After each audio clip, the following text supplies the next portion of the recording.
Namona yo Isaya, namona yo papa, namona yo natosa yo papa, natosa yo papa, natosa yo nasimba yo papa, nasimba yo papa, nasimba yemba za elonga ale ole o masia oh hallelujah hallelujah hallelujah hallelujah hosanna hallelujah hosanna hallelujah hosanna Alléluia, Hosanna, la papa, la Hosanna, la papa, la Hosanna, la papa, la Hosanna. Alléluia, Hosanna, oh Alléluia, Hosanna, Alléluia, Hosanna, Alléluia, Hosanna. Alléluia, Hosanna, la papa, la Hosanna, la papa, la Hosanna.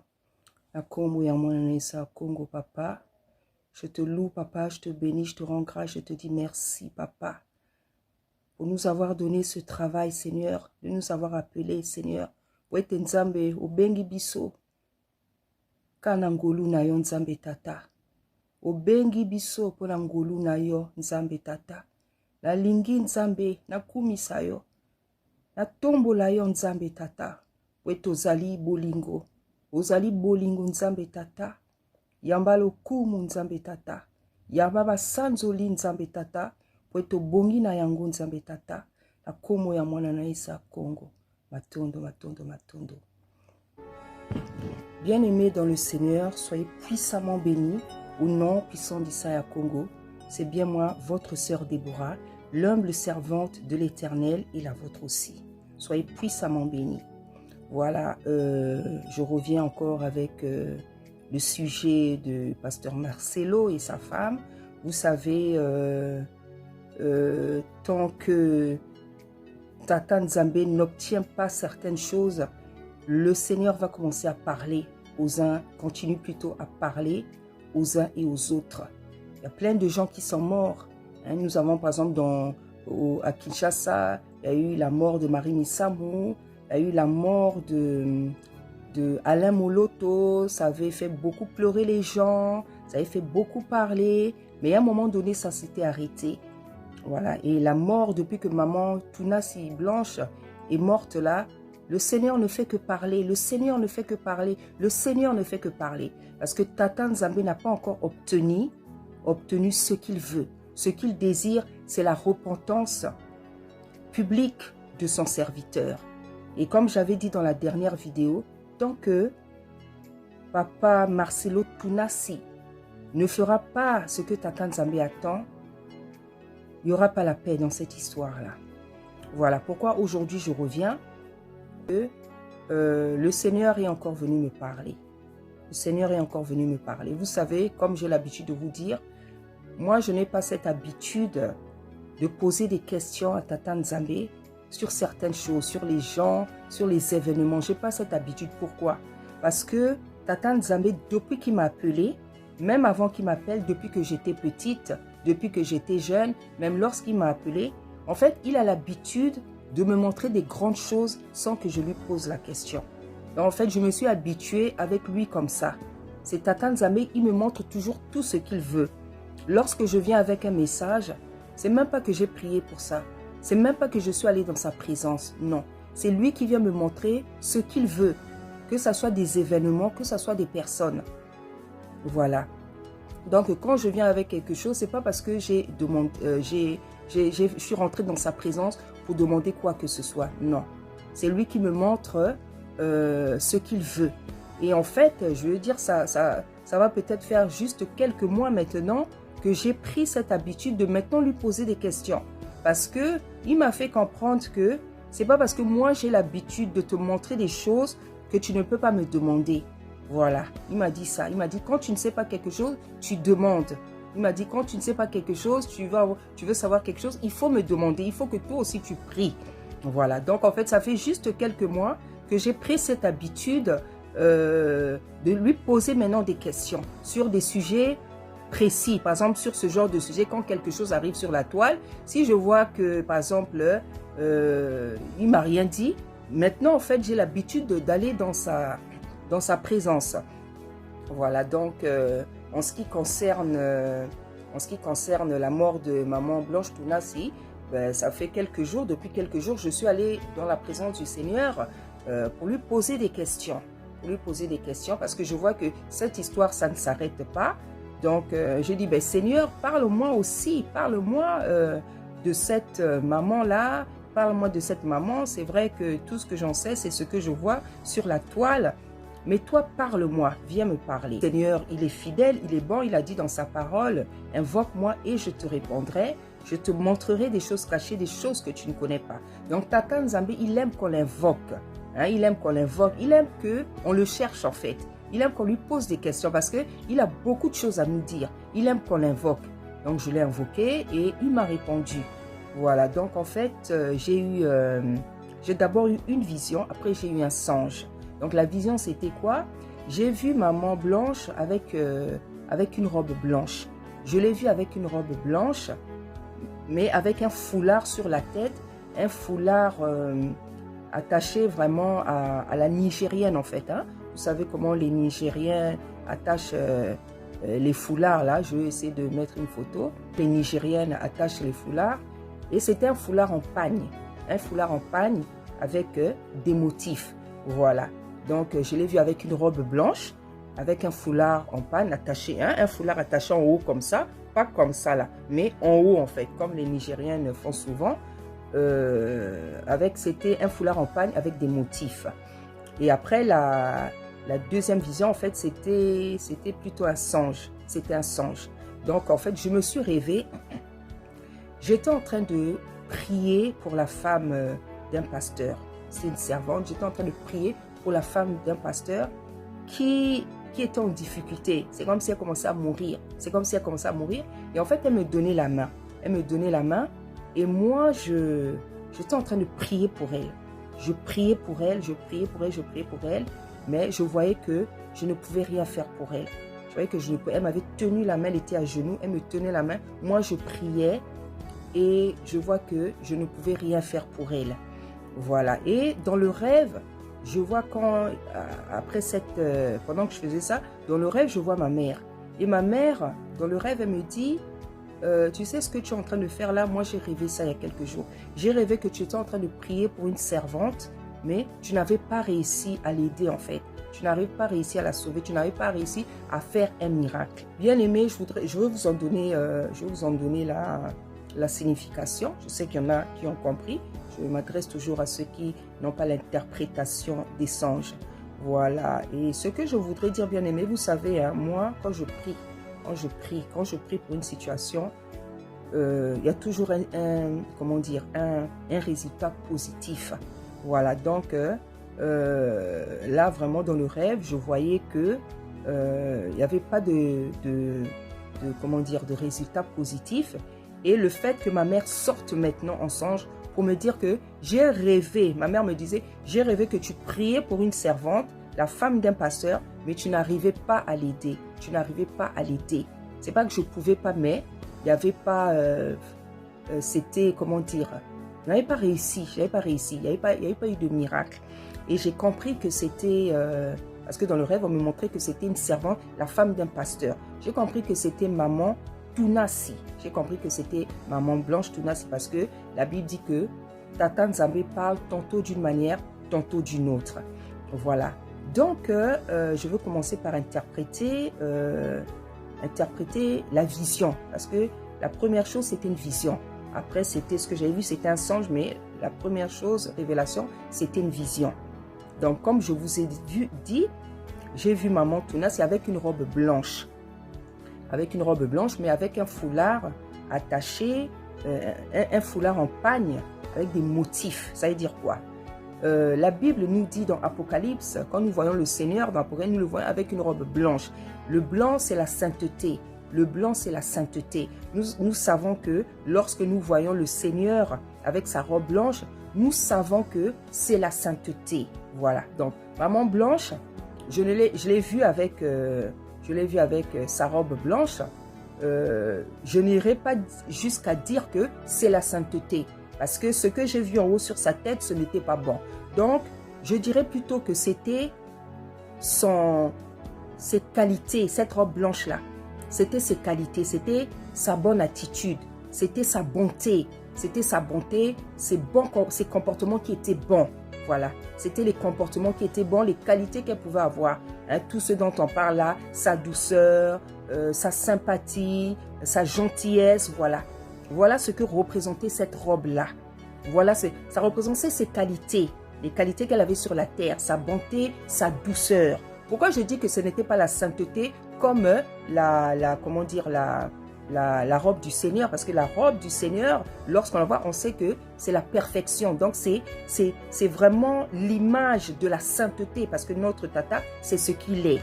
Voilà. Mais la sœur, on parlait plutôt j'interprète ça comme son beau comportement, hein, de quelqu'un qui n'aimait pas les histoires, hein, qui ne faisait pas du mal, qui était connu pour sa bonté, pour sa douceur, voilà, hein, voilà tout ce qu'on dit de bien là sur elle. C'est ça ce que représentait cette robe. Pourquoi je dis ça?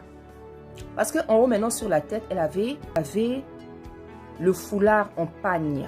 Le foulard en pagne avec des motifs. Bien-aimés, vous savez, vous connaissez le message du dépouillement. Vous savez que Tata Nzambe nous interdit de porter les habits avec les motifs. Voilà, parce qu'on m'a montré qu'elle avait un pagne sur la tête attaché, un foulard avec des...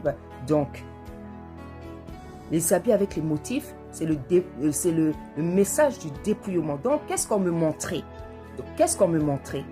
Vous savez, déjà, le foulard représente la soumission. Puisque dans Corinthiens, on nous dit que la femme doit porter le voile par rapport aux anges, par rapport à Tata Nzambe, au Seigneur, par rapport à son mari. Elle doit avoir sur sa tête une marque de soumission par rapport à l'autorité sous laquelle elle est. Nous avons ça dans Corinthiens, je mettrai le verset en bas. Donc le foulard, le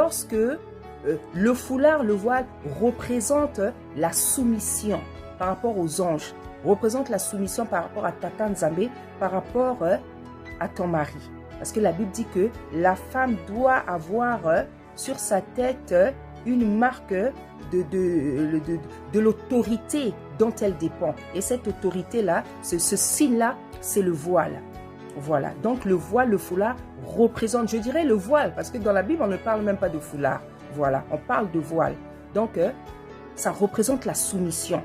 Donc, elle avait un foulard en pagne. Donc, ça veut dire que déjà, ce n'était pas le bon tissu qu'elle avait sur la tête. Et ce n'était pas la bonne chose, parce que dans la Bible, on ne nous parle pas de foulard, on nous parle de voile. Donc déjà, nous voyons qu'à ce niveau, il y a le manque de soumission par rapport à la parole. Il y a le manque de soumission par rapport à la parole. Il y a le défaut de la pratique biblique, de la pratique de l'écriture. Parce que la Bible nous dit que nous devons porter un voile. Dans la Bible, on ne parle pas de foulard, on parle de voile. Donc on montre déjà donc ces carences-là. Donc, c'est la carence de la désobéissance et du manque de soumission. La désobéissance par rapport à la parole. La désobéissance par rapport à la parole. La désobéissance par rapport à Tata Nzambe.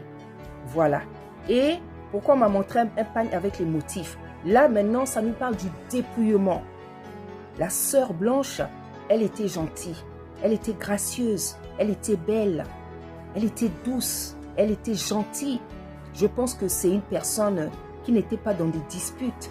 Tout ça, elle avait toutes ses belles capacités, ses belles qualités, elle avait ses vertus. Mais elle n'obéissait pas à la parole. Elle n'obéissait pas à la parole et elle ne pratiquait pas aussi le dépouillement. Parce que je pense que je n'ai pas besoin vous tous, vous savez comment maman s'habillait, les mèches, les maquillages, je ne veux pas trop rentrer dans les détails, mais nous pouvons voir à première vue que maman Blanche ne pratiquait pas le dépouillement. Voilà, donc voilà ce que signifie cette première vision, l'explication que je peux en donner, c'est ça, donc le voile représente le fait que c'était pas le voile mais un foulard. Donc, ça veut dire qu'il y avait déjà le fait de ne pas bien pratiquer la parole. Parce que la parole ne nous demande pas de porter des foulards. La parole nous demande de porter, Tata Nzambe nous demande de porter le voile. Voilà. Et le fait que c'était un pan, il y avait des motifs. Vous savez que Tata Nzambe nous interdit les habits avec les motifs. Donc, c'est le message du dépouillement. Donc, Maman Blanche, à première vue, nous le voyons tout, n'était pas dans le dépouillement. Voilà. Donc, la deuxième vision, l'interprétation, c'est quoi? L'interprétation, c'est que, parce que moi, dans la vidéo, la dernière vidéo que j'ai faite, je disais que, oui, le pasteur, on peut ressusciter. Effectivement, on peut ressusciter. On peut ressusciter. On peut ressusciter. Voilà, nous avons déjà ressuscité. Il y en a qui ressuscitent. Il y en a qui ont le don de résurrection. Effectivement, comme l'a dit Sœur Marie, je l'ai dit aussi dans la vidéo, si ce n'est pas la volonté de Tata Nzambe, ça ne va pas se faire. Si c'est sa volonté, ça va se faire. Voilà, donc en fait, on me montrait que je ne pouvais rien faire pour elle. Parce que Tata Nzambe avait déjà pris la décision de la reprendre. Il savait qu'il allait la prendre. Voilà, c'est pour ça que je ne pouvais pas l'aider en fait. Je ne pouvais pas l'aider. Voilà. Donc, voilà ce que veut dire le deuxième songe. Et ce qui est bien, c'est que nous voyons que Tata Nzambe, lorsqu'elle invoque, il répond précisément. Il répond précisément. Voilà. Donc, voilà donc ce que je peux dire. Maman n'avait pas l'obéissance par rapport à la parole et maman ne pratiquait pas aussi. Elle ne se dépouillait pas. C'était pas une femme qui était dépouillée. Or, c'est ce que la Bible nous demande. Voilà, il y a des supports, des choses avec lesquelles on ne peut pas servir Tata Nzambe. Même s'il y en a qui le font, qui continuent, ça c'est leur problème. Nous voyons bien ce que le Seigneur vient montrer. Hein, il y en a qui continuent à servir le Seigneur avec des mèches, avec des maquillages, avec des faux ongles. Vous estimez que c'est pas grave. Mais Tata Nzambe, lorsque les gens s'en vont, il vient montrer que non, moi je n'aimais pas ça. Donc si vous avez envie de continuer à servir les servantes qui sont servantes, qui continuent à servir Tata Nzambe avec des mèches, avec des maquillages, des faux ongles, des faux cils, ça c'est votre problème. Ça c'est votre problème. Voilà, moi je n'avais rien contre la servante de Tata. Je l'aimais beaucoup, je la connaissais pas. Mais comme j'ai dit, j'appréciais le personnage parce que voilà, elle semblait douce, gentille, tout ça, toutes ces choses. Et je pense que c'était le cas. Voilà. Hein, c'était le cas, c'était pas une personne à problème. Je pense pas que c'était une personne à problème. C'est pour ça que voilà, son mari, il a vanté tout le temps. Il vantait ses qualités parce que il avait trouvé une femme douce, comme on dit. Voilà. Ce que je veux dire, ben non, en troisième, c'est que ce que Tata Nzambe m'a montré, parce que les gens vont dire, oui, voilà, hein, tu vois, maintenant Dieu t'a montré que la résurrection, ça se fait pas quand on veut. Oui, le Seigneur m'a montré que je ne pouvais rien faire. Donc le Seigneur, c'est une manière à Tata Nzambe de venir nous montrer que, comment dire, le fait qu'il ne l'ait pas ressuscité était déjà dans son plan. Donc il savait qu'il allait la reprendre. Mais ce que je voudrais dire que ce songe-là, cette réponse ne vient pas blanchir le pasteur Marcelo Tunasi. Ça ne vient pas le blanchir. Ça ne vient pas le blanchir. Parce que les gens vont peut-être se dire, oui, ben voilà, Dieu t'a répondu. Oui, le Seigneur m'a répondu parce que je l'ai invoqué. Parce qu'à chaque fois que je l'invoque, il me répond. Mais cette réponse ne blanchit pas le pasteur. Voilà, le pasteur, il est dans une situation où Tata Nzambe attend qu'il confesse publiquement ce qu'il allait faire de l'autre côté. Voilà, parce que j'avais eu cette vision 2 mois, je crois, où je l'ai vu avec une chemise. Et donc la chemise était divisée en deux. Il y avait une partie unie et l'autre partie, c'était autre chose. Voilà, donc parce qu'il allait mettre le pied lui-même, il sait où. Et ce que Tata Nzambe attend du pasteur Marcelo, c'est qu'il vienne confesser publiquement ce qu'il allait faire là-bas, ce qu'il a fait.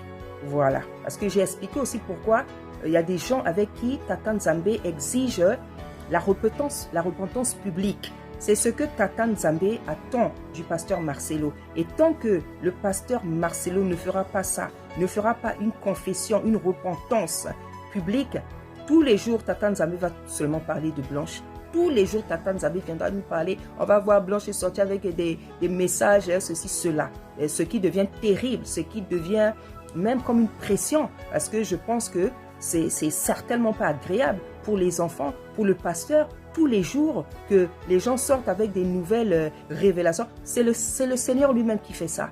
C'est le Seigneur lui-même qui fait ça. Parce que le pasteur Marcelo, il n'a pas encore confessé publiquement. Voilà précisément ce que Tata Nzambe attend de votre part, pasteur Marcelo, c'est que vous fassiez une repentance publique. Et puis l'autre chose que je voulais dire, c'est quoi? Il y a des gens qui disent, oui, c'est vrai, elle savait qu'elle devait mourir. Elle savait qu'elle devait mourir. Elle savait qu'elle devait mourir. Je vais vous expliquer quelque chose. Savoir qu'on doit mourir, ça ne veut pas dire qu'on doit mourir. Je ne sais pas si je me fais comprendre. Tu peux savoir, Tata Nzambe peut te révéler que tu vas mourir tôt. Mais ça ne veut pas dire que lui, c'est sa volonté. Ça ne veut pas dire que lui, c'est sa volonté. Je veux me répéter. On peut te révéler que tu vas mourir tôt. Ça ne veut pas automatiquement dire que c'est la volonté de Tata Nzambe. Le Seigneur le lui a révélé un jour. Pourquoi? Parce qu'il savait qu'il allait la reprendre. Et la reprise, pourquoi? À cause de ses péchés à elle. Ce sont ces péchés qui ont fait qu'elle a été reprise rapidement. Ce n'est pas que Tata Nzambe voulait qu'elle meure. Pas du tout. Hein? Quand on dit que oui, elle savait qu'elle devait mourir, ça ne veut pas dire que comment dire, Tata Nzambe voulait qu'elle meure. Comment Tata Nzambe voudra qu'une femme qui a 4 enfants laisse ses enfants? La Bible nous dit que pour les plus forts, ils vont vivre jusqu'à 70 ans. Et pour les plus faibles, ils vont vivre jusqu'à 70 ans. Et pour les plus forts, ils vont vivre jusqu'à 120 ans.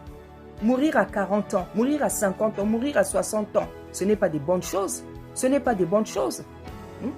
Parce que même jusqu'à 80 ans, il y a des gens qui sont forts. Hein? Si quelqu'un atteint au moins 80 ans, c'est bon. Même jusqu'à 70 ans, une personne est forte. C'est pour ça qu'on dit dans la Bible, pour les plus faibles, ils mourront à 70 ans. Mais mourir avant 70 ans, là, 60 ans, 50 ans, 40 ans, 30 ans, c'est pas bon. C'est des malédictions. Ce n'est pas bon du tout. La volonté de Tata Nzambe n'est pas que quelqu'un meure à 30 ans, à 20 ans. Non, pas du tout. Il a dit dans sa parole, il a dit, pour les plus faibles, ils vont mourir à 70 ans. Et pour les plus forts, à 120 ans. Vous pensez que, comment dire, une femme qui a mis 4 enfants au monde là, elle avait envie de mourir, quand on lui a dit qu'elle allait mourir tôt, comme on nous a dit, je ne sais pas, elle savait peut-être pas pourquoi. Mais vous pensez qu'elle était heureuse de savoir qu'un jour, elle allait laisser 4 enfants? Pourquoi là maintenant dans les révélations, on est en train de la voir, elle est en train de dire, oh, Boba Telaba Nalangai, veillez à mes enfants. Hein? C'est qu'elle aimait ses enfants. Elle aimait ses enfants, elle a le souci, même là où elle a le souci de ses enfants. Donc, ce n'était pas la volonté, ce n'était pas sa volonté. Bien sûr, elle ne savait pas à quel moment le Seigneur allait la prendre. Mais une maman ne peut jamais. Franchement, j'ai vu un commentaire là. Elle devait partir, elle devait partir, elle devait partir. C'est peut-être parce que tu n'as pas d'enfant que tu dis ça. Elle devait... Toi, tu trouves que c'est normal de laisser des enfants, 4 enfants comme ça. Elle n'avait pas besoin de s'occuper des enfants, de ses enfants. Elle n'avait pas besoin de continuer à les aimer. Les commentaires, je retiens ma bouche. Hein? Je retiens ma bouche. Je n'ai pas envie de dire des choses bizarres ici. C'est pour ça que Tata Nzambe, il dit dans sa parole, dans Proverbe, quand vous voyez des gens qui ont des propos insensés, irréfléchis, quand vous voyez des gens qui ont des propos qui ont des propos irréfléchis, c'est-à-dire qu'ils disent des choses, vous sentez qu'ils n'ont même pas réfléchi. La Bible dit qu'il y a plus à espérer d'un insensé que de ce genre de personnes. Il y a des gens, quand ils parlent, non, vous sentez qu'ils ne réfléchissent pas. Quand ils parlent, vous sentez qu'ils ne réfléchissent pas. Et c'est ce que la Bible dit. La Bible dit que quand vous voyez un homme irréfléchi dans ses propos, il y a plus à espérer que d'un insensé. C'est-à-dire, il y a plus à espérer d'un fou. Parce que tu parles, on sent que tu ne réfléchis pas quand tu parles. elle devait partir. Elle devait partir avec 4 enfants. Parce que là où ses enfants sont là, ils sont en joie. Là où sa maman, ils sont en joie. Elle devait partir. Puisque c'est toi qui connais la date où les gens doivent partir. Je trouve que c'est normal à cet âge-là de partir et de laisser les enfants. Donc, lorsque Tata Nzambe révèle, si elle savait qu'elle devait partir tôt, ça ne veut pas dire que c'était la volonté de Tata Nzambe qu'elle parte tôt. Tata Nzambe l'a reprise à cause de ses péchés. Pourquoi je dis ça? C'est vrai qu'il y a eu des portes ouvertes de la part de son mari. Mais chacun est jugé selon ses œuvres. Chacun est jugé selon ses œuvres. Le Seigneur me disait dernièrement, il me disait, même lorsqu'on sacrifie quelqu'un, même qu'on tue quelqu'un, même lorsque quelqu'un, quelqu'un meurt par sacrifice, Tata Nzambe m'a dit, ce qui fait en sorte que je reprenne quelqu'un, ce sont ses péchés. Ce sont ses péchés.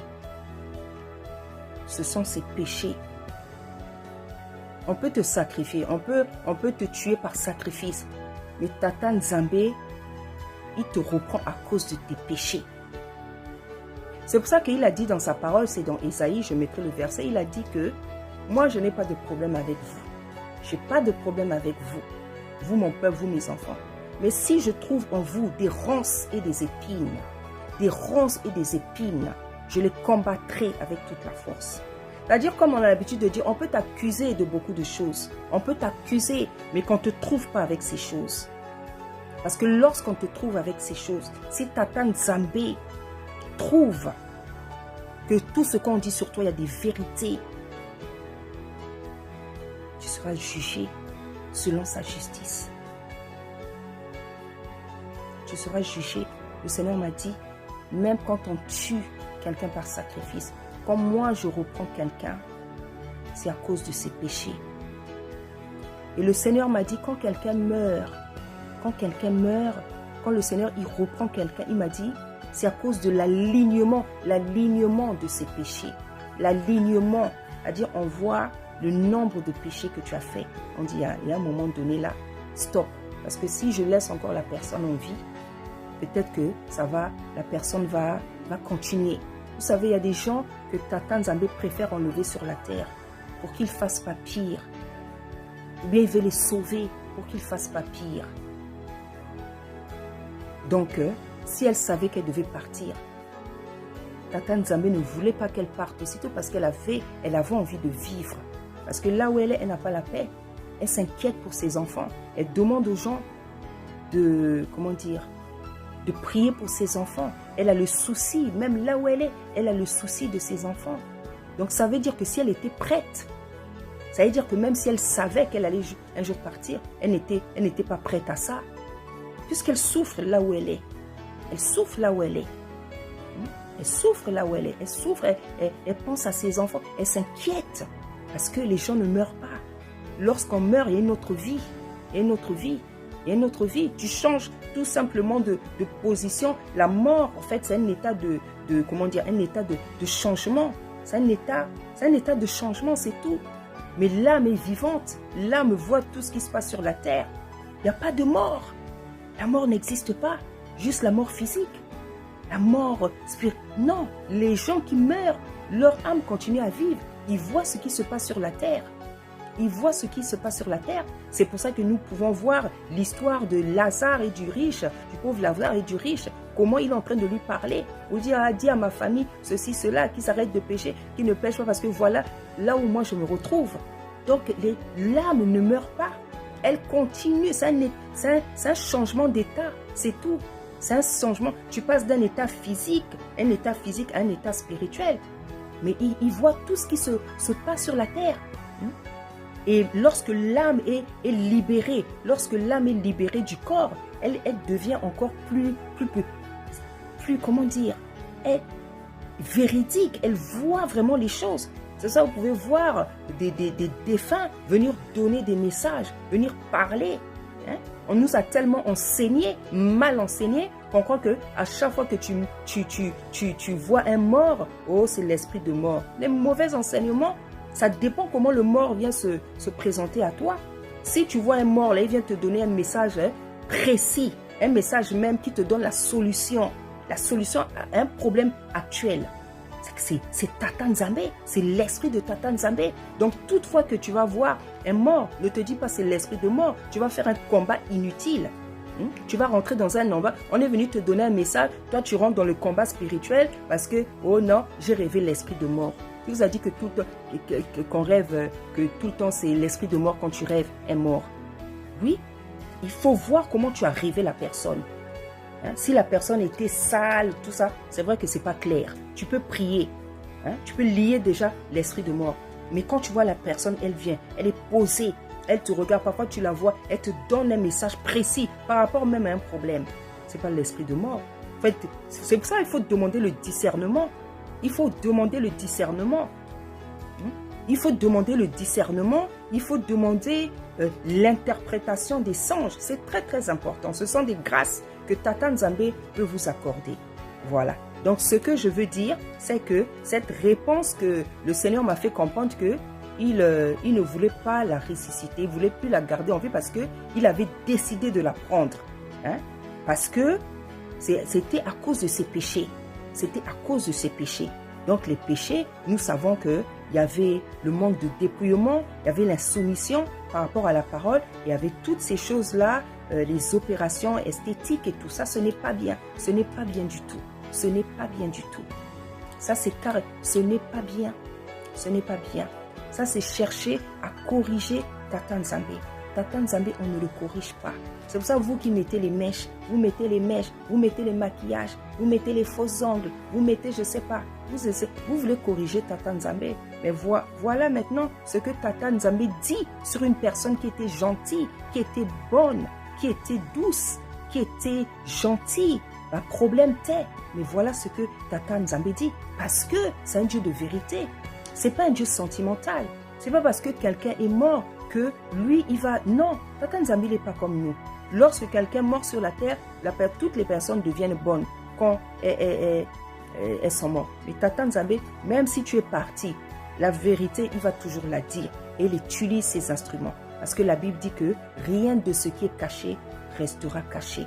Donc maintenant que Maman Blanche n'est plus là, Tata Nzambe commence à faire sortir des choses sur elle que nous ne savions pas. C'est pour ça qu'il dit dans sa parole, il dit, rien de ce qui est caché, rien de ce qui est caché restera caché. C'est pour ça, bien-aimés, évertuons-nous, abandonnez le mal, arrêtez le péché. Parce que le jour que tu ne seras pas là, et parfois même, Tata Nzambe ne va pas attendre que tu meurs. Si tu es dans l'hypocrisie, Tata Nzambe va toujours t'afficher. Il va toujours t'afficher. Parce que quand tu es dans l'hypocrisie, tu veux te faire passer pour la personne que tu n'es pas. C'est l'hypocrisie. Il va t'afficher.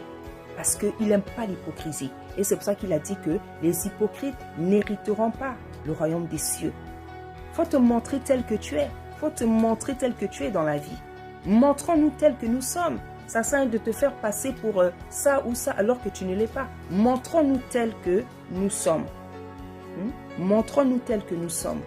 Donc voilà, Tata Nzambe, la sœur, Tata Nzambe ne pouvait pas écouter la prière du pasteur Marcelo parce que Tata Nzambe, ça c'est la conclusion maintenant. Tata Nzambe avait déjà pris la décision de la reprendre. La reprendre pourquoi? À cause de ses péchés. De ses péchés. Et le péché par lequel elle est partie, c'est le péché de vouloir corriger Tata Nzambe. Donc les opérations que Maman Blanche pouvait faire, manifestement des opérations multiples. C'est très très dangereux. C'est très très très dangereux. Non seulement c'est mal parce que vous essayez de corriger Tata Nzambe et c'est dangereux. Donc Tata Nzambe, il a emporté avec son dernier péché. Il a emporté dans comment dire, par ce péché-là. Parce qu'il n'approuvait pas ça. Parce qu'elle essayait, elle voulait changer, corriger Tata Nzambe. Il est Tata Nzambe. Il est Tata Nzambe. Pourtant, Maman Blanche était si belle. Si belle, si belle. Je ne comprends pas pourquoi une belle femme comme ça cherchait encore à arranger. Je ne comprends pas. Franchement, je ne comprends pas. Elle était tellement belle. Je ne comprends pas, je ne comprends pas. Je ne comprends pas. Donc, je disais, donc, voilà les réponses de Tata Nzambe. Et je répète encore que ça ne blanchit pas. Cette réponse ne blanchit pas le pasteur Marcelo Tounassi. Tata Nzambe attend de ta part que tu confesses publiquement, tu fasses une repentance publique. Tant que, papa Marcelo, tu ne fais pas cette repentance publique, les révélations vont continuer à sortir. Les révélations vont continuer à sortir. Merci. Soyez puissamment bénis. Au nom puissant du Saint-Esprit. Merci.